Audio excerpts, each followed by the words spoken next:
व रसूलिल करीम।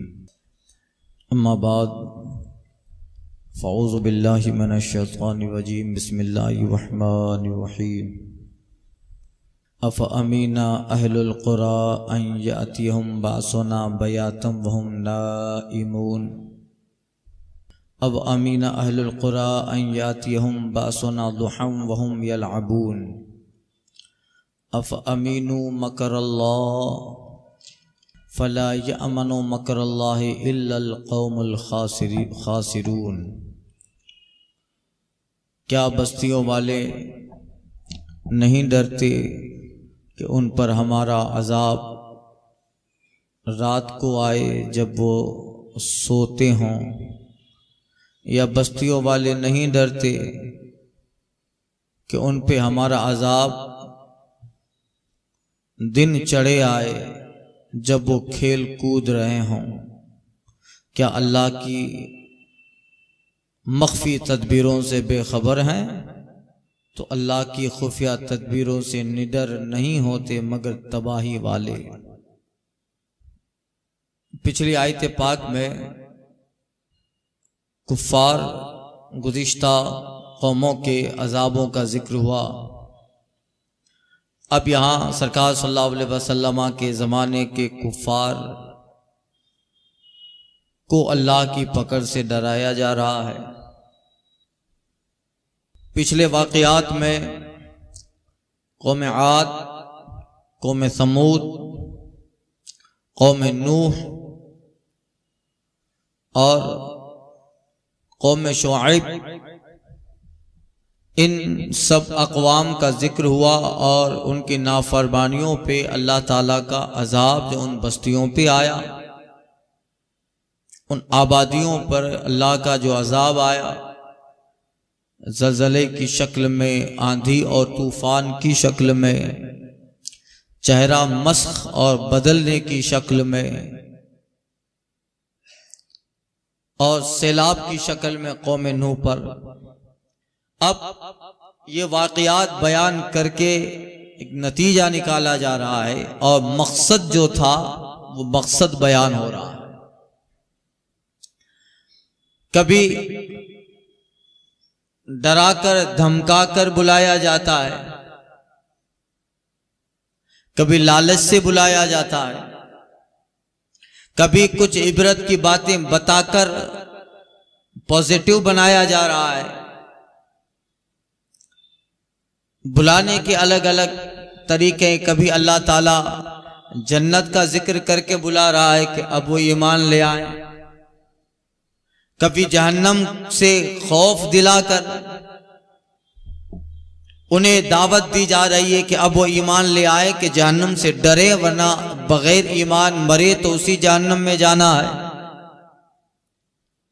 और कभी अगले वाक़यात को दलील बनाया जा रहा है और इबरत दी जा रही है कि कहीं ऐसा ना हो कि फिर तुम्हारा हाल भी वही हो जाए।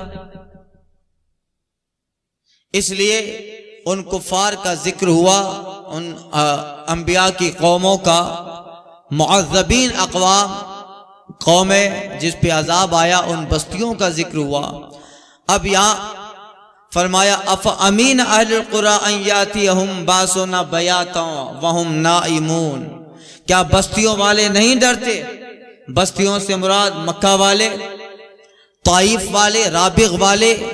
चूंकि इसका एक मफहूम ये भी उलमा बयान करते कि चूंकि यहाँ बताया उन लोगों को जा रहा है जो हुजूर पे ईमान नहीं ला रहे,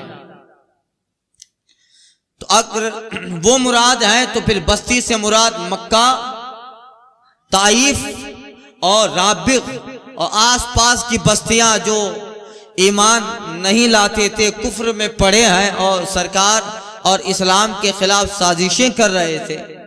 अफ़ अमीन अहलुल क़ुरा अन यातियहुम बासुना बयातम वहुम नाइमून।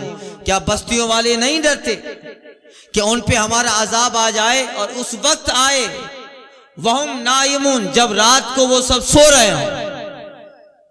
अगर पता होता कि आ रहा है तो थोड़ी पोजीशन संभाल लेता है बंदा, मगर जब गफलत में आए तो फिर बचने का मौका भी नहीं मिलता। तो अल्लाह फरमाता है बयातम वहुम नाइम, रात में आए जब वो सो रहे हो, पता ही ना चले। इस तरह अल्लाह का फरिश्ता और जमीन को काट कर ऊपर ले जाता है और ऊपर से फिर इस तरह पलट दिया कि ऊपर लेते जा रहा है जब फरिश्ता, तो फिर लूत अलैहिस्सलाम की कौम जिसका जिक्र हुआ इस तरह ऊपर उठी कि पानी का गिलास और मटका भी हिला नहीं। इस तरह आहिस्ता से वहां ले जाया गया और जब पलटा है तब पता चला कि कुछ हो रहा है। बयातम वहुम नाइम, रात में सो रहे थे, वहमो गुमान भी न था कि ऐसा होने वाला है। अचानक अजाब ने पकड़ लिया। अब अल्लाह कहता है क्या ये इससे नहीं डरते कि उनका हाल भी उन्हीं तरह हो जाए? उन्हीं लोगों के जिक्र से ये सुन चुके। अब अमीन अहलुल कुरा अन यातियुम बासुना दुहा, और क्या वो बस्तियों वाले नहीं डरते कि उन पे हमारा अजाब दिन चढ़े आए? सो नहीं रहे हो, काम में मशगूल हैं, कारोबार में लगे पड़े हैं, सौदाबाजी में लगे पड़े हैं, अपने काम में मशगूल है, और दिन चढ़े जब अजाब आ जाए, वहुम यलअबून, जब वो खेल कूद रहे हो। खेलने से मुराद यानी कुफ्फार का काम भी खेल ही है, उनका कारोबार भी तमाशाई है, उनकी इबादतें भी तमाशा है। जिसके अंदर ईमान नहीं है, ईमान के अलावा जिसे वो समझता है, वो उसका हर काम खेल कूद है। इसलिए कहा कि दिन चढ़े तो आदमी क्या काम में मशगूल होता है। दुहा यानी जब सूरज निकला और उसमें गर्मी आ गई, ज़हवा कुबरा होते, इसी से दुहा है, दुहा से ज़हवा कुबरा का वक्त होता है।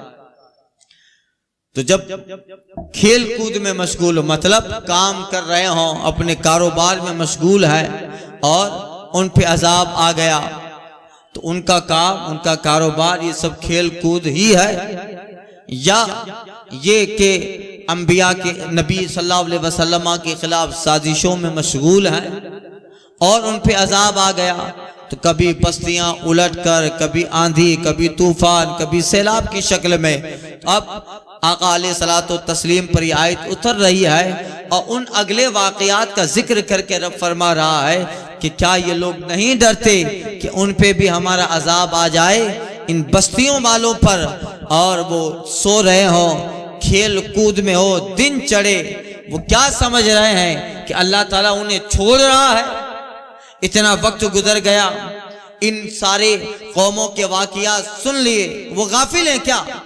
वो अल्लाह ताला की ढील को कुछ और समझ रहे हैं। फला यामनु मकर अल्लाह, अल्लाह कहता है अफ अमीनु मकर अल्लाह, तो क्या वो अल्लाह की खुफिया तदबीरों से बेखबर हैं?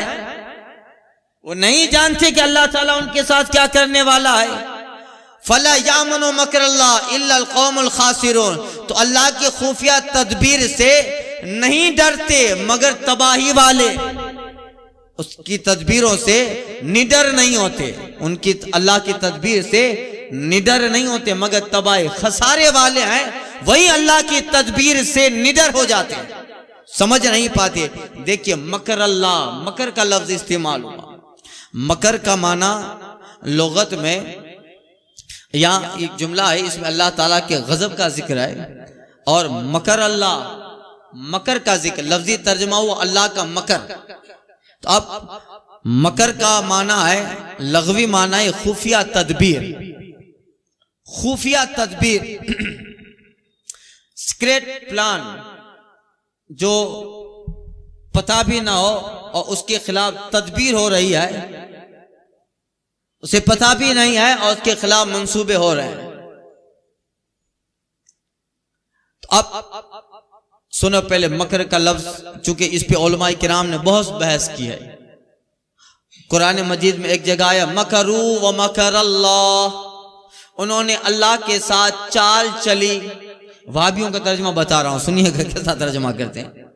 मकरू व मकर अल्लाह, उन्होंने अल्लाह के साथ चाल चली तो अल्लाह ने उनके साथ चाल चली। माज़अल्लाह, बेवकूफ लोग अल्लाह के लिए ऐसा लफ्ज इस्तेमाल करते हैं। अक्ल होती तो खुदा से न लड़ाई लेते, अक्ल होती तो खुदा से न लड़ाई लेते, ये घटाएं उसे मंजूर बड़ा ना तेरा। अब अल्लाह के लिए ऐसा लफ्ज इस्तेमाल कर रहे हैं मकर का। बेशक कुरान मजीद में, अरे कुरान समझना भी तो तौफीक होती है। तर्जमा कर लिया तो बहुत बड़ी फतेहमारी कर लिया क्या? कुरान में अल्लाह की मंशा क्या है? इस लफ्ज का तर्जमा ऐसा हो जिसमें अल्लाह की तौहीद और मकामे रबूबियत मलहूज हो जाए और मकामे रिसालत की भी हिफाजत हो, वैसा तर्जमा। ये तो हू बहू लोगत में देखकर, डिक्शनरी में देखकर तर्जमा ठोक मारता है। अशरफ अली थानवी का तर्जमा देखिए, अबुल आला मौदूदी का तर्जमा देखिए, जमात इस्लामी वाले अबुल आला मौदूदी। और अब गैर मुकल्लिदों की तो बात क्या करूं मैं, तो इतने खबीस लोग हैं, कुछ देखते ही नहीं है। बनाम अहले हदीस जो अपने आप को बोलते हैं गैर मुकल्लिद। खैर, तो उसके लिए भी एक इल्म चाहिए। कुरान में अल्लाह फरमाता है यहदी भी कसीरम उज़िल्लु भी कसीरम व यहदी भी कसीरा। इस कुरान से बहुत तेरे हिदायत पाते हैं और बहुत लोग इसी कुरान से गुमराह हो जाते हैं, गुमराह होते हैं कुरान से। अब ववजदका ज़ाल्लन फहदा, इसका तर्जमा किया आपको गुमराह पाया तो अपनी तरफ राह दी। माअज़ल्लाह, महबूब आपको गुमराह पाया तो अपनी तरफ रास्ता दिया, हिदायत दी। माअज़ल्लाह, तो क्या नबी गुमराह थे? माअज़ल्लाह। आला हज़रत का तर्जमा है ववजदका ज़ाल्लन फहदा, ऐ महबूब आपको अपनी मोहब्बत में खुद रफ्ता पाया तो राह दी। कितना बड़ा बेहतर तर्जमा है। तर्जमा भी हो गया, मकाम नबूवत भी महफूज हो गया। ये होता है, यही कुरान हिदायत भी देता है और कुरान गुमराही भी देता है। अब वहाबियों ने तो इसका यही तर्जमा किया, अक्सर लोगों ने मकरू व मकर अल्लाह, दूसरी आयत करीमा में है अल्लाह के लिए चाल का लफ्ज इस्तेमाल करेंगे। चाल धोखे के माने में आता है। हमारे मुहावरे में और उर्दू जबान में चाल आम लोगों के लिए बोला जाता है। चाल चलना यानी फरेब देना, धोखा देना और सामने वाले को बेखबर रह के उसके साथ चीटिंग और फरेब कर देना, ये आम तौर पे चाल का माना है। अब ये अल्लाह के लिए शान लफ्ज, ये लफ्ज जो है शान रबूबियत के लायक है। ये लफ्ज सुनो, तो इसके मकर के लग़वी माना खुफिया तदबीर, मगर आम मुहावरे में धोखा और फरेब को मकर कहा जाता है।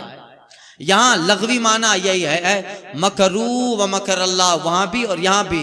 तो यहाँ पहला माना मकर बमाना, पहला जो मकर है मकरू व मकर अल्लाह, इसमें धोखे का माना है।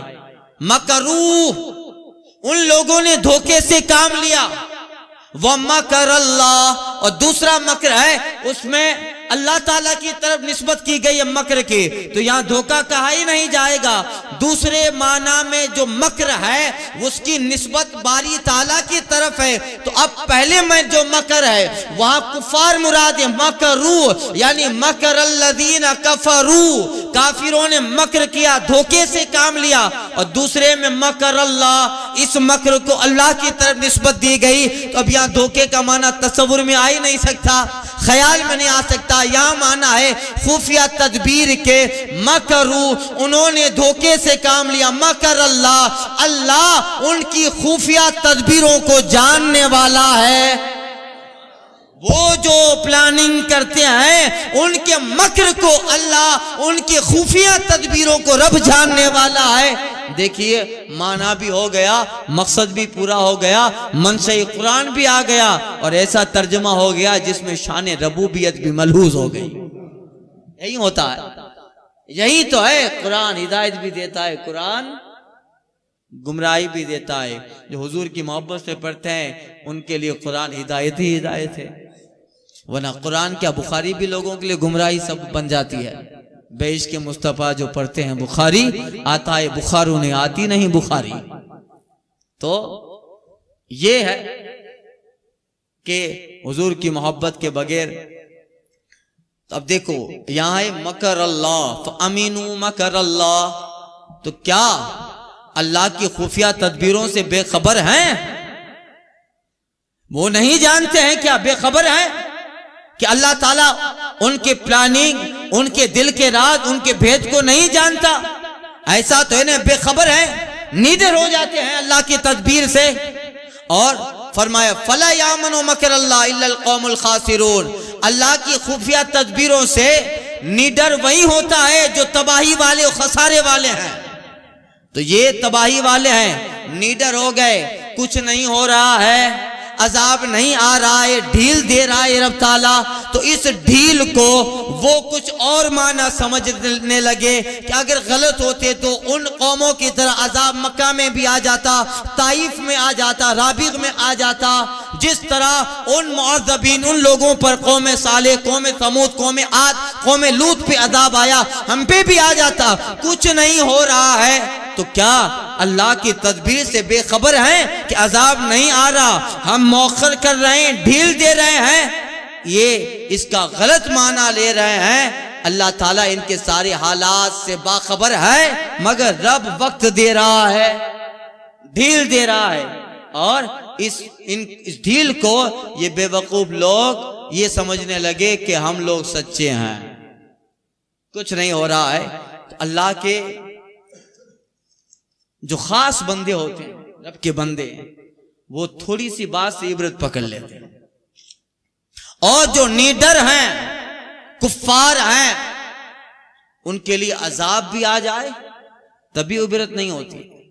दुनिया ने बहुत सारे अजाब देखे, सुनामी आया, जापान को तबाह करके रख डाला, और सबको मालूम है ये उनके गुनाहों की वजह से आया। रात को क्लब में नंगे खड़े होकर नाच रहे थे और बहुत बड़ा दिन मना रहे थे, जश्न मना रहे थे, बरहना अय्याशियां में मशगूल थे। ऐसा जो है सुनामी का सैलाब आ गया, सारे अहले जापान कह रहे थे हमारे गुनाहों की वजह से पकड़ा गया, हमारी जो है मासी की वजह से पकड़ा गया। पकड़ा अल्लाह ताला ने, मगर फिर भी बेखौफ हो गए, ऐसा बहा दिया उन्हें, लाशें तक न मिल पाई उन लोगों की कि कहां गए वो, उड़ा के ले गया। जापान 50 साल में जो विकसित हुआ था, डेवलप किया था, 50 मिनट में अल्लाह ताला ने बता दिया कि इस तरह हम कौमों को हलाक कर दिया करते हैं। तुम जिसको 50 साल लग जाते हैं तुमको डेवलप करने में, प्रोग्रेस करने में, मगर रब 5 मिनट के अंदर सब तख्ता पलट देता है। कहां गया कंप्यूटर तुम्हारा? मुसलमानों का आयत कुरान का मजाक उड़ा रहे थे, का अजाब आना, आसमान से गोले बरसना, ये सब किस्सा कहानियां नाविले हैं। अब ऐसा नहीं होने वाला, फुला सितारा इधर है उधर है, जमीन ये है वो है। इल्म बता रहा है कि अब 200-500 साल तक कुछ ऐसा होने वाला नहीं है। हमारा कंप्यूटर बता रहा है, हमारा दुष्भार यंत्र बता रहा है, मोबाइल बता रहा है, हमारा नेट बता रहा है, कुछ नहीं होगा। और अगर हो भी गया तो कहते थे ऐसा कंप्यूटर में सॉफ्टवेयर हमने इंस्टॉल किया है और इसको हमने जो है उस आसमानी फजा यानी ग्रह पर सैटेलाइट के जरिया इस तरह हमने उसको मुंजमिद कर दिया है कि अगर आसमान से या जमीन से थोड़ी सी हरकत भी होगी तो 50 दिन पहले कंप्यूटर इंडिकेटर दे देगा, खबर दे देगा कि कुछ होने वाला है। बच जाएंगे, मुल्क बदल देंगे कुछ ज्यादा होने वाला होगा तो। मगर अल्लाह का अजाब जब आया, कंप्यूटर धरा का धरा रह गया, कहां केबल गया, कहां सॉफ्टवेयर गया, कहां कंप्यूटर के पुर्जे गए, जिसके लिए कहते थे कि 40-50 दिन पहले खबर दे देगा कंप्यूटर। खबर क्या देगा? सारा कंप्यूटर ही बहा ले गया सैलाब। और 50 साल में जो तरक्की की थी अल्लाह ने 7 मिनट के अंदर सबको तबाह बर्बाद करके रख डाला। बता दिया तुम्हारे इस अक्ल के दौर में, तुम्हारे इस साइंटिफिक जमाने में, तुम्हारे इस आधुनिक के दौर में सब कुछ तुम्हारे कंप्यूटर के चाहने से नहीं होता है। वही होता है जो मंजूर खुदा होता है, वही होता है जो रब ताला को मंजूर हो। फिर भी लोग नहीं डरते हैं, नहीं डरते हैं कि अल्लाह ताला का अजाब आ जाए। तो अहले दिल और मोमिनीन होते हैं, उनके लिए अल्लामा सादी लिखते हैं कि पाँव में कांटा लगना भी उनके लिए इबरत बन जाता है। मगर कुफ्फार जो अल्लाह की डील को अलग मायने में लेते हैं, उनके लिए आंधी और सैलाब भी इबरत का निशान नहीं बन पाते हैं। वो समझ रहे हैं कि हम कुछ हैं। उनके लिए ये सारी बस्तियां जो अल्लाह ताला ने कौम समूद, कौम आद, कौम लूत और कौम मदियन, कौम शुएब और अल्लाह ने कौम नूह को जो पलट डाला, उनके लिए ये सारी इबरत न बन पाए। मगर मोमिन के लिए तो कांटा भी इबरत बन जाता है। उसके लिए तो थोड़ी बात। एक साहब बुजुर्ग थे, अल्लामा गजाली ने मुकाशिफ बुजुर्गिया वाकयात में कहीं लिखा है कि एक बुजुर्ग रोजाना अपना चेहरा आईने में देखते थे, रोजाना अपना चेहरा आईने में देखते, वो बार बार देखते थे। कहा हुजूर आप बार बार चेहरा देख रहे हैं? क्या देख रहा हूं, चेहरे पे काला धब्बा तो नहीं है कि कहीं अजाब की निशानी हो? अल्लाह की नाफरमानी करते करते पेशानी में काला धब्बा तो न हो गया, चेहरे में तब्दीली तो नहीं आई? इसलिए कि उलमा लिखते हैं, सूफिया लिखते हैं, अल्लाह जब किसी को अजाब देना चाहता है पहले चेहरा बदलता, पहले चेहरा बदला जाता है और निशानियां उसकी बदआमाली, उसके कुफ्र और उसके हसद की निशानियां पहले जो है उसकी पेशानी पे नमूदार होती है। जब चेहरे पे कालापन आ जाता है, बंदे को समझ जाना चाहिए अल्लाह का अजाब इशारा दे रहा है, इशारा दे रहा है, पेशानी काली हो रही है। और जो अल्लाह के नेक बंदे होते हैं उनका चेहरा तो दिन ब दिन खिलता जाता है।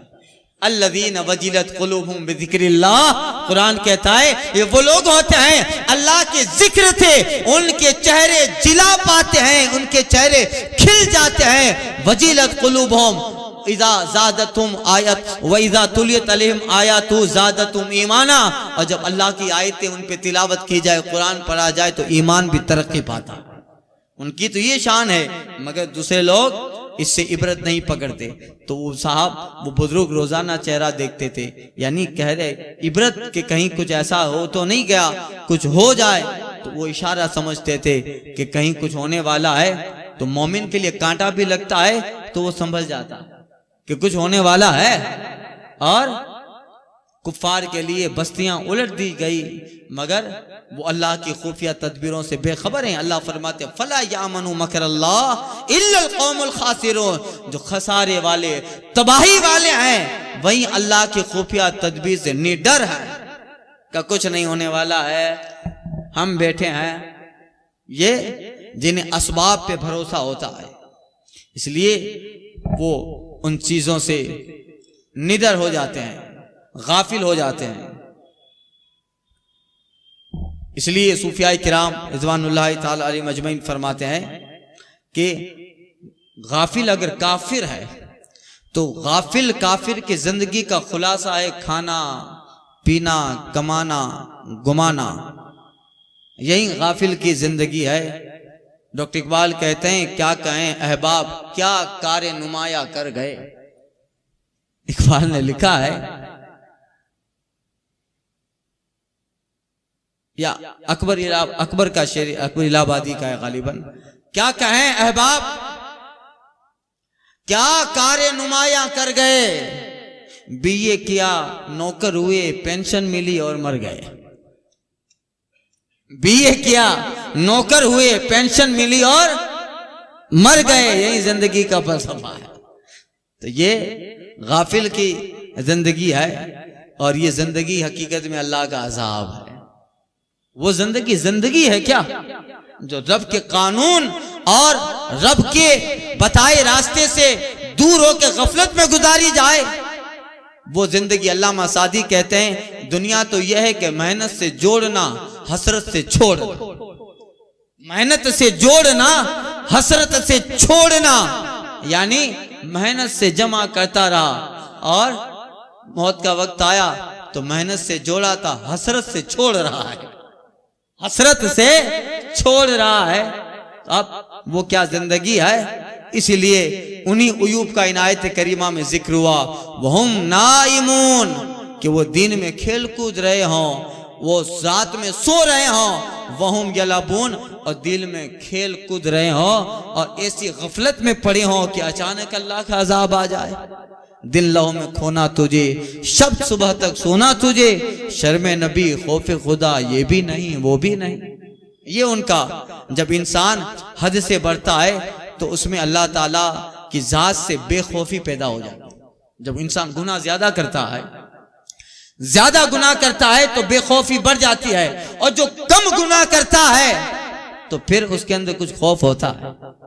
ज्यादा गुनाहगार, ज्यादा जब इंसान गुनाह में हद से बढ़ता है, अल्लाह से बेखौफी पैदा हो जाती है कि अल्लाह की दी हुई ढील से गलत नतीजा निकालता है, वो इस ढील में और ज्यादा गुनाह करता है। इसी का जिक्र फला यामनो मकर अल्लाह इल्लल कौमुल खासिरून, ये मर्ज लाइलाज होता है।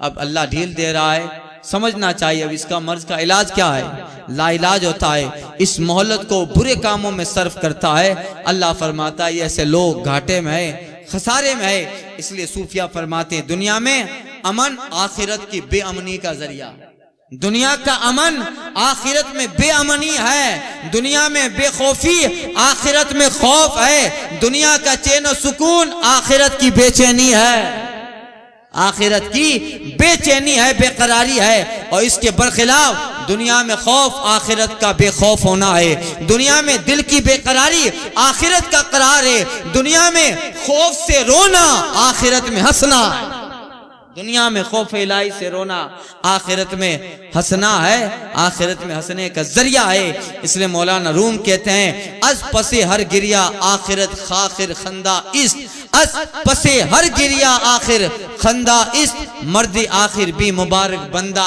इस, यानी हर रोने के पीछे हंसना होता, हर रोने के पीछे हंसना है। अगर दुनिया में अल्लाह के खौफ से रोया है तो बेखौफ हो जा, आखिरत में तुझे हंसना है। इन्हीं के लिए अल्लाह कहता है लहुम दर्जातुन इंदा रब्बिहिम, उनके लिए रब की बारगाह में दर्जे हैं। लहुमुल बुशरा फिल हयाती दुनिया व फिल आखिरा, ऐसे लोगों के लिए दुनिया में भी बशारत है, आखिरत में भी बशारत है। ये सारे वो लोग हैं जिन्होंने, तो दोनों गोया इनका जिक्र हुआ। अवलम यहदी लिल्लज़ीना यरीसूनल अर्दा मिन बादि अहलिहा अन लौ नशाउ असबनाहुम बिजुनूबिहिम व नतबउ अला कुलूबिहिम फहुम ला यस्माऊन। अल्लाह कहता है क्या वो जो जमीन के मालिकों के बाद उसके वारिस हो गए, वारिस हो गए। कौम नूह के बाद एक और कौम आ गई, कौम सालिह के बाद और कौम आ गई, कौम शोएब को अल्लाह ताला ने पलट दिया और कौम आई। अब फिर मक्का वालों यानी वो जो सरकार को सता रहे हैं सहाबा को, और चूंकि उन्हीं का जिक्र पिछले आयत करीमा में गुजरा, मक्का वाले, ताइफ वाले, राबिक वाले, आसपास की आबादियों वाले, क्या वो लोग जो जमीन के मालिकों के बाद उसके वारिस हो गए, जमीन में मुअज़्ज़बीन कौमें आबाद थी, उन पे अजाब आया, वो चले गए, उन्हीं के बाद ये लोग आबाद हो गए। अब क्या वो जो जमीन के मालिक जो असल थे पहले, उन मालिकों के बाद अब ये उसके वारिस हो गए, उन्हें इतनी हिदायत न मिली, उन्हें पता नहीं है ये अल्लाह ताला की जात, अल्लाह की शान, उन्हें हिदायत न मिली। अन लौ नशाउ असबनाहुम बिजुनूबिहिम, कि हम उन्हें भी अगर चाहें तो उनके गुनाहों पे पकड़ें जैसे इनके बाप दादाओं को पकड़ा था। तो क्या बेखौफ हो गए कि अब हम पकड़ ना सकेंगे? 2000 साल का जमाना गुजर गया, 3000 गुजर गए जमाने के, कौम नूह के बाद 4000 साल गुजर गए और 1000 साल गुजर गया, कौमें आती रही। तो इस वक्फा के वजह से वो लोग निडर हो गए हैं कि हम उन्हें पकड़े थे, उनके बाप दादा जो इस जमीन के मालिक थे, और इसी जमीन में उनको तबाह किया और इन लोगों को आबाद किया। तो क्या वो इस जमीनों के मालिक हो गए अपने बाप दादाओं के बाद? तो क्या वो ये नहीं समझते हैं कि हम चाहें तो उन्हें भी पकड़ें, मगर हम अभी नहीं पकड़ रहे हैं, इसलिए कि इनके दरमियान हमारा महबूब है, मा कान अल्लाहु लियुअज़्ज़िबहुम व अंता फ़ीहिम, ऐ महबूब रब की शान नहीं है रब इस कौम पे अजाब उन लोगों की तरह उतारे जैसे उन लोगों पे अजाब था, बस्तियां की बस्तियां उलट दी गई, ज़लज़ले आए। रब की शान नहीं है महबूब कि इन लोगों पे अजाब उतारे, अंता फ़ीहिम, इसलिए कि महबूब आप इनमें जलवाबार हैं। अल्लाह ढील दे रहा है, मगर जब अल्लाह पकड़ेगा तो कैसे पकड़ता है, पकड़ने के अलग अलग अंदाज हैं। लोग समझते हैं कि अजाब आए वही अजाब होता जो आसमान से पलटे। लोग समझते हैं सुअर अगले लोग बना दिए गए, बंदर बना दिए गए, वही अजाब है। अरे अजाब की मुख्तलिफ शक्लें हुआ करती है, हार्ट फेल की शक्ल में भी अजाब है, डायबिटीज की शक्ल में भी अजाब है, शुगर की शक्ल में भी अजाब है, और माल की कमी की शक्ल में भी अजाब है, बच्चा ना फरमाने वो भी अल्लाह का अजाब है, बीवी चर्ब ज़बाने वो भी अल्लाह का अजाब है। सारी अल्लाह के अजाब की निशानियां है। तू रब से नहीं डरता है, जब तू अल्लाह से नहीं डरता है, रब के लिए नहीं रोता है। इमाम मोहम्मद गजाली ने लिखा है मुकाशिफतुल कुलूब में, जब तू अल्लाह के लिए नहीं रोएगा तो बीवी रुलाएगी, बेटा रुलाएगा, तेरा भाई तुझे रुलाएगा। तू रब के लिए नहीं रोता है, जो खालिक के लिए नहीं रोता वो मखलूक के लिए रोएगा, और जो खालिक के लिए रोता है अल्लाह ताला मखलूक के सारे रोने से उसे बेनियाज कर देता है। तो अल्लाह के लिए तो नहीं रोता है तो मखलूक के लिए रोना पड़ेगा। कभी पुलिस वाला डंडा मारेगा तो रोना पड़ेगा। अचानक 50 साल में कमाया हुआ सरमाया एक साथ डॉक्टर के पास चला गया, रो रहा है। तो अल्लाह के लिए नहीं रोता है, रातों को उठकर खुदा के लिए नहीं रोता है, तो अल्लाह दिन के उजाले में दूसरों के दरवाजों पे रुलाएगा। और जो रब के लिए रोने की आदत बना देता है, मेरा दावा है अल्लाह दुनिया में कभी भी उसे नहीं रुलाता। अल्लाह के लिए रोने की आदत डालो। इसलिए तकिए पे आंसू बहाने से कुछ नहीं मिलता है, आंसू मुसल्ले पे बहाओ तो फिर नेमतें आया करती। अल्लाह के खौफ से आंसू बहाओ तो नेमतें आती है, तब अल्लाह ताला जो है करम करता है। तो लोग समझते हैं कि अजाब जैसे अगली कौमों पे आया था, अजाब की वही शक्ल है और उन कौमों पे वही अजाब आया। मैं इससे पहले अर्ज कर चुका, अजाब बहुत तरह का होता है। उन कौमों को उनके हिसाब से अजाब आया, हम लोगों को हमारे हिसाब से अजाब आ रहा है। ये और बात है कि रसूल पाक का करम है कि अब उस अजाबों की तरह बस्तियां उलटती नहीं जाती है, और ये हुजूर का करम है कि इससे काफिर भी फायदा उठा रहे हैं। वरना आज की कुफार का हाल यह है कि हुजूर फरमाते हैं उन कौमों में जो एक जितने गुनाह थे, हुजूर फरमाते हैं मेरी उम्मत में एक गुना ज्यादा होगा, मगर फिर भी अजाब नहीं आ रहा है। हुजूर की रहमत है कि बचे हैं, और उसी रहमत से काफिर भी फायदा उठा रहा है। हुजूर ताज़ी शरिया कहते हैं ना, अंता फीहिम के दामन में मुनकिर भी हैं। अंता फीहिम, अल्लाह कहता है मा काना अल्लाहु लियुअज़्ज़िबहुम अंता फीहिम, अल्लाह की शान नहीं कि अजाब उतारे। अंता फीहिम, ए महबूब जब आप उनमें हैं तो अंता फीहिम के दामन में मुनकिर भी हैं। हम रहें इशरते दायमी के लिए, हम रहें इशरते दायमी के लिए। ऐश कर लो मुनकिरो यहाँ 4 दिन, मर के तरसोगे इस जिंदगी के लिए। जिंदगी ये नहीं है किसी के लिए, जिंदगी है नबी की, नबी के लिए। और कहते हैं अख्तरे कादरी खुल्द में चल दिया, चल ही दिया अल्हम्दुलिल्लाह। अख्तरे कादरी खुल्द में चल दिए, खुल्द वाह है हर एक कादरी के लिए। अब यही है अल्लाह का अजाब कई तरह। एक वाकया मैंने मुझे याद आ रहा, आपसे अर्ज किया था, अल्लाह का अजाब कई तरह का होता है। एक साहब ठंडी के जमाने में, इमाम साहब ही थे, ठंडी के जमाने में वुजू करने में तकलीफ हुई तो सोचा चलो आज बेवजू ही नमाज पढ़ा दी। फिर डर लगा, अरे बेवजू नमाज पढ़ाना है, ठंडी में वजू करने में तकलीफ होती है। नहीं, मगर सुस्ती थी, उठा और बगैर वजू के नमाज फजर की पढ़ा दिया। कार्य कुछ नहीं हुआ। खाम किताबों में पढ़ा था कि बगैर वजू के नमाज पढ़ाना बहुत बड़ा गुनाह है, अल्लाह का अजाब आ सकता है। ये वो 1 मरतबा 2 मरतबा, कुछ नहीं हो रहा है, खाम किताबी बातें हैं। अब इस पे बढ़ता रहा। अब यहां तक हाल आ गया कि कभी कभी जनाबत की हालत में भी नमाज पढ़ा देता। माअज़ अल्लाह, अपनी बीवी से एक दिन बोलता है कि इस्लाम में ये गुस्ल का तरीका पसंद नहीं आया मुझे, ईसाइयों के लिए अच्छा है जहां गुस्ल नहीं है। ईसाई नहीं, पूरी दुनिया में कहीं गुस्ल नहीं है, सिर्फ अहले ईमान वालों के पास है। तरीका हमारे पास है। तो वो कहता था ईसाइयों के यहाँ है, सोबत वगैरह कर लो तो गुस्ल नहीं है, उनके यहाँ गुस्ल नहीं है। हाँ, गैर मुस्लिमों में कुछ शास्त्रों में इसका जिक्र है, वेद वगैरह में इसका जिक्र है थोड़ा बहुत गुस्ल का, मगर जो इस्लाम में कि इतना इस्लाम ने इस पे सख्ती की है कि बाहर निकलो भी मत जनाबत की हालत में, निकलना भी मना है जनाबत बिला जरूरत। तो अब वही है, बल्कि सूफिया तो फरमाते हैं कि अगर ऐसी हालत हो जाए तो बिस्तरे से उठकर बड़ा बड़ा कदम लेके बाथरूम में जाओ, ज्यादा कदम भी ना चलो। बताइए इससे ज्यादा इस्लाम के पाक होने की दलील क्या हो सकती है? इससे ज्यादा इस्लाम के पाक होने की दलील क्या होती है? जो इस्लाम इस कदर जोर देता है कि अगर कोई इस्लाम का मानने वाला हालत जनाबत में भी आए तो बड़ा कदम उठाकर जल्दी से बाथरूम में चला जाए। यही है इस्लाम की सुथराई का राज। इस्लाम को जरा समझो तो सही।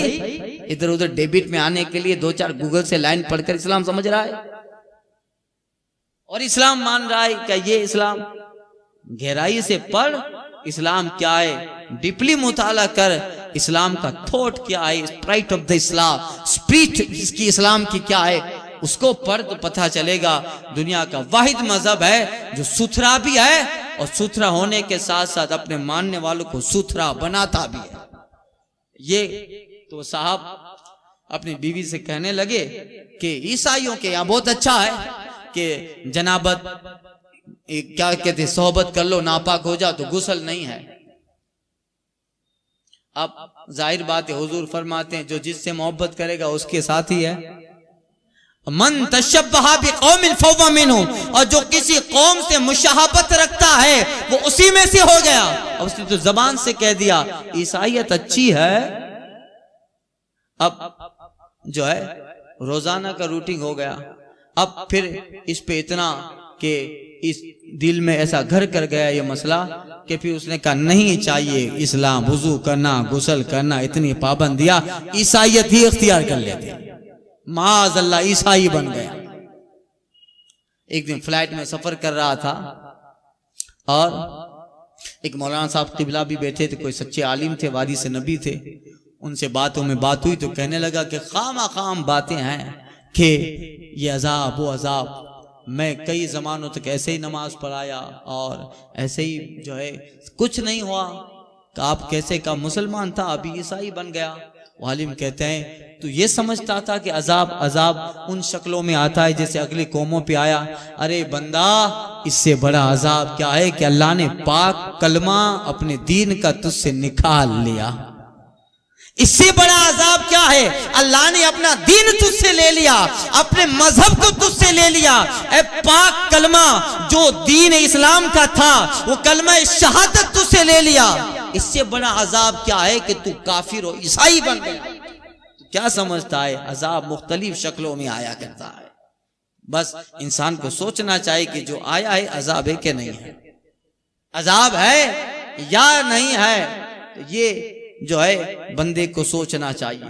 तो खैर, तो ये लोग ढील समझे, कुछ और समझे या कुछ भी समझे, ईमान न लाए। तो अब अल्लाह फरमाता है कि क्या हमने उन बस्तियों को उलटने के बाद इन लोगों को उसका मालिक बनाया और ये अभी भी अपने उन्हीं करतूतों पे हैं। अगले वाकयात नहीं पढ़ते हैं? क्या ये नहीं जानते अन नशाउ असबनाहुम बिजुनूबिहिम, कि अगर हम चाहें तो उन्हें भी उनके बाप दादाओं की तरह गुनाहों पे पकड़े, इन्हें भी पकड़ ले। वनतबउ अला कुलूबिहिम फहुम ला यस्माऊन, और अगर हम चाहें तो उनके दिलों पे मोहर लगा दें, उनके दिलों पे हम मोहर सबत कर देते हैं। फिर ऐसी मोहर कि कुछ नहीं सुनते, सुनेंगे ही नहीं, को ऐसी मोहर लग जाती है दिल पे कुफ्र की, गलाजत की और रसूल पाक की अदावत की ऐसी मोहर लग जाती है कि फिर बड़े बड़े वाकयात भी दिल में इबरत पैदा नहीं कर सकते। दिल के अंदर इबरत पैदा नहीं कर सकते। इसलिए उलमा कहते हैं कि लोगों की जायदाद, मतरूका माल, मकानात से इबरत पकड़ना चाहिए। जैसे ये चीजें हमारे पास हमारे वारिसों के तवस्सुस से आई है, इसी तरह मोरिसों के तवस्सुस से आई है, इसी तरह हमारे बाद किसी और के पास चली जाने वाली है। अगर कहीं मिला है ये वर्षा तो फिर समझ लो ये मकान, ये जमीनें अब हम उनके मालिक हुए हैं, तो हमारे बाद और कोई भी इनका मालिक होने वाला है, हमारे पास हमेशा न रहेगी। मौलाना सादी अलैहि रहमा कहते हैं, चुना के दस्त बदस्त आमद अस्त मुल्क बमा बदस्त दिगरा खां हम चुना बखाहत रफ्त। अल्लामा सादी कहते हैं जैसे मुल्क दूसरे के तवस्सुल से हमारे हाथ में आया है, बदस्ते दिगरा हम चुना बखाहत रफ्त, इसी तरह तुम्हारे हाथ से दूसरे के हाथ में चला जाने वाला है। हमारे हाथ तो आया है तो दूसरे का हाथ भी चला जाएगा। तो यही है कि फिर उन नेमतों पे अकड़ना नहीं चाहिए। एक हिकायत अल्लामा सादी ने लिखी है, उसका उर्दू तर्जुमा है। एक शख्स शेर की खाल जो थी, शेर की खाल पहने हुए फख्र से अकड़ता हुआ जा रहा था। शेर की खाल पहन ली थी और फख्र से अकड़ता हुआ जा रहा था। अब शेर की खाल पहनने वाला अपने को शेर समझेगा तो बेवकूफी है। शेर की खाल पहन के जा रहा है, अकड़ता कि शेर की खाल पहनी है। एक अल्लाह वाले वहां से गुजरते हैं, कहा कि जब ये खाल उसके जिस्म पे ना रही तो फिर तेरे जिस्म पे कैसे रहेगी? ये खाल जिसकी है उसके जिस्म पे ना रही तो फिर तेरे जिस्म पे कैसे रहेगी? आरजी चीज पर इतना घमंड कर रहा है। अरे जिसके लिए अल्लाह ने इस खाल को बनाया था उसके जिस्म से उतर गई तो तेरी तो ये है ही नहीं, इस पे तू अकड़ रहा है। अल्लाह अल्लाह, वो साहब कहते हैं साहिब दिल कि गफलत की कोई तो हद हुआ करती है, अकड़ने का कोई तो कायदा होता है। का ये जो है अलामत दिल की गफलत में पड़ा है और दिल की गफलत तमाम गुनाहों की असल है। इसीलिए कब्रिस्तान में जाने का हुक्म है ताकि दिल की गफलत खत्म हो जाए। कब्रिस्तान में जाओ, फूल चलाने जाते हैं जुमेरात को, बेशक चलाना चाहिए, हमारे मामूलात अहले सुन्नत में से है, मगर कब्रिस्तान जाके इबरत पकड़ो।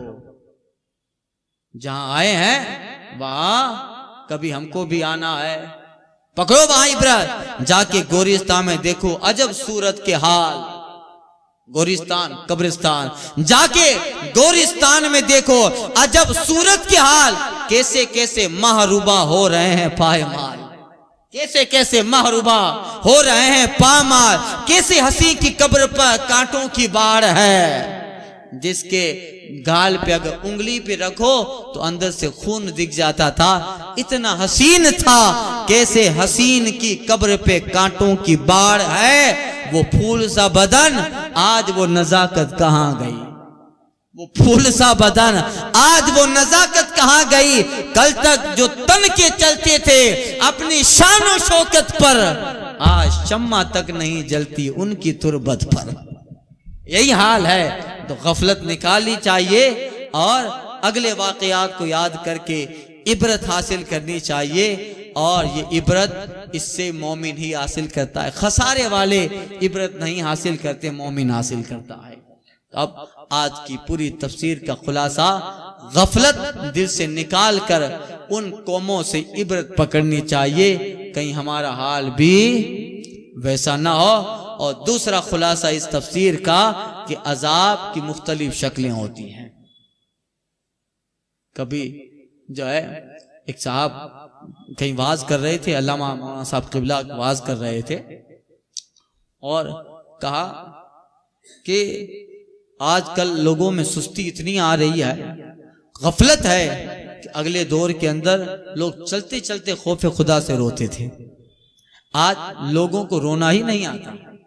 एक साहब कह रहे थे कि मैं बड़ा से बड़ा वाकया भी देख लेता हूं, मुझे रोना नहीं आता। अरे वो इस रोने को अपना हुनर बता रहे थे। हुनर नहीं है, तेरे दिल की कमजोरी है कि रोना नहीं आता है। तेरा दिल कितना सख्त अल्लाह ने बनाया है, तुझे रब के लिए रोना नहीं आता। दिल क्या हुनर ये नहीं है कि तू रोना नहीं जानता है। सबसे बेहतर दिल है जिसको रोना आता। तू रोता नहीं है, इसको हुनर बता रहा है कि मैं कभी नहीं रोता हूं। तो अल्लामा साहब, वो मौलाना आलिम दीन साहब तकरीर कर रहे थे, रोने पर कहा आजकल लोग रोते ही नहीं है, आजकल लोग रोते नहीं है। एक साहब आए, कहा हजरत मुझे अल्लाह ने सब चीजें दी है कि अब दुनिया के लिए रोऊं तो मैं कैसे रोऊं, सारी चीजें हैं, मगर हुजूर आपका बयान सुनकर मैं कभी कभी अपने गुनाह और अपने माजी में, पास्ट में और जो है वर्तमान में जो बात पीछे भूतकाल में किया है उस पे रोना चाहता हूं कि रो, मगर हुजूर रोना नहीं आता है। तो वो आलिम साहब कहते हैं कि चाहते हुए भी तुझे रोना नहीं आता है तो फिर तो अपनी किस्मत पे रो कि कितना सख्त हो गया है। तो फिर अपनी किस्मत पे रोना चाहिए कि मौला मैं इतना सख्त हो गया हो कि रोने की अदा भी नहीं आ रही है मुझे। अल्लाह अल्लाह, जब अल्लाह से हमारा दिल लग गया है या हुजूर के दीन से दिल लग गया है, खौफे खुदा से, तो फिर रोना तो इस्लाम में है। जब हम दावा करते हैं कि हम मुसलमान हैं तो फिर मुसलमान होने का दावा इस चीज को भी साथ में ले आता है कि तू रातों को उठ के रोता होगा। ये दावा कैसा है? दावा तो बहुत बड़ा करता है मगर उस दावे पे कुछ दलीलें पेश नहीं करता है। अब लोग कहें कि मैं मजनू, मैं बहुत बड़ा आशिक। अरे भाई तू मजनू है तो मजनू की तरह कुछ काम तो दिखा। मजनू तो सहरा में खाक को उड़ा के भी बोलता था लैला जा रही है। मजनू है अगर तू तो फिर मोहब्बत में जुनून का हाल यह होता है कि मजनू रेत पे लैला का नाम लिख के मिठा देता है। एक साहब गुजर रहे थे, कहा मुझे मुल्क आया था हिफाजत और मेरे हाथ में मुल्क आया था, मगर मैंने मुल्क इसलिए कि मेरे हाथ में जब मुल्क आया तो कुछ लोग लड़ना चाहते थे, इसलिए मैंने दूसरे के हाथ में मुल्क सौंप दिया ताकि लड़ाई ना हो। ऐ मजनू मैंने सही किया। मजनू कहते हैं उसे नहीं सौंपना चाहिए था, तेरे मुल्क तो लैला को देना चाहिए था। यानी वो इश्क में कितना निढाल है मजनू कि फिर उसे हर जगह लैला ही नजर आती है। तो वो रेत में खाक उड़ा रहा है रेगिस्तान में। एक नमाजी नमाज पढ़ रहा था और मजनू वहां से गुजर गए। वाकया मशहूर है, उस साहब ने नमाज तोड़ के कहा ए मजनू तुझे पता नहीं चलता मैं नमाज पढ़ रहा हूं और मेरे आगे से निकल गया। अरे यार मैं तो लैला की मोहब्बत में ऐसा फरिश्ता हूं कि मुझे तेरी नमाज न दिखाई दी। तू तो रब की बारगाह में था और मैं दिख गया।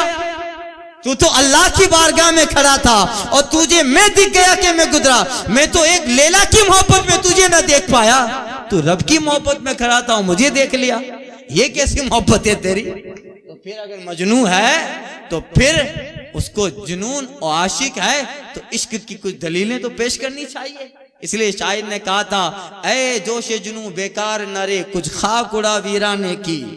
दावा करता है मैं मजनू, मैं बहुत बड़ा आशिक। दलील क्या है? मजनू ने तो सब कुछ लुटा दिया था और खाक उड़ाते थे सर पे लैला की मोहब्बत में। ये अलग बात है कि वो मजनू कुछ और किस्म के थे। अल्लाह अल्लाह, हजरत कैस जिनका नाम था। तो अब उनकी मोहब्बत, और तू कहता है कि मैं आशिक, मैं मजनू, तो जरा तू भी तो कभी खाक उड़ा के देख सर पे। ऐ जोशे जुनू बेकार न रे कुछ खाक उड़ा वीराने की। दीवाना तो बनना मुश्किल है, सूरत ही बना दीवाने की। दीवाना तो बनना मुश्किल है, सूरत ही बना। तू है मजनू, चलो हकीकी मजनू नहीं हो सकता, सिर्फ सूरत तो बना ले मजनू जैसी ताकि समझे कि हाँ तू है। अब यहाँ तो कुछ नहीं है वो मजनू, फिर ये कैसा? तो अगर हमने ईमान लिया है और हुजूर की मोहब्बत का दम भरा है, हमने बांगे दौल ऐलान किया है अशहदु अल्ला इलाहा इल्लल्लाह, नहीं है कोई माबूद सिवा अल्लाह के। दुनिया के सारे माबूदों का बाइकाट कर दिया, ना लात, ना उज्जा, ना हुबुल, ना ये, ना मना, कोई नहीं है दुनिया में। आखिरत में एक ही है अल्लाह जो इबादत के लायक है। जब दावा किया है अशहदु अल्ला इलाहा इल्लल्लाह, तो दावे पे दलील तो दे, दलील दे इसकी कि क्या दलील है। तो जब ईमान लिया है तो भी उसकी दलील भी होनी चाहिए। फिर आप देखिएगा जिसमें दलीलें दी जाएगी, फिर देखिएगा वो नतीजा कितना बेहतर निकलेगा। अल्लाह ताला हुस्ने तौफीक भी अता करे और अल्लाह ताला हुस्ने अमल अता फरमाए। 2-3 दिन से तफसीर बंद थी, इसलिए आज मैंने वक्त ज्यादा ले लिया।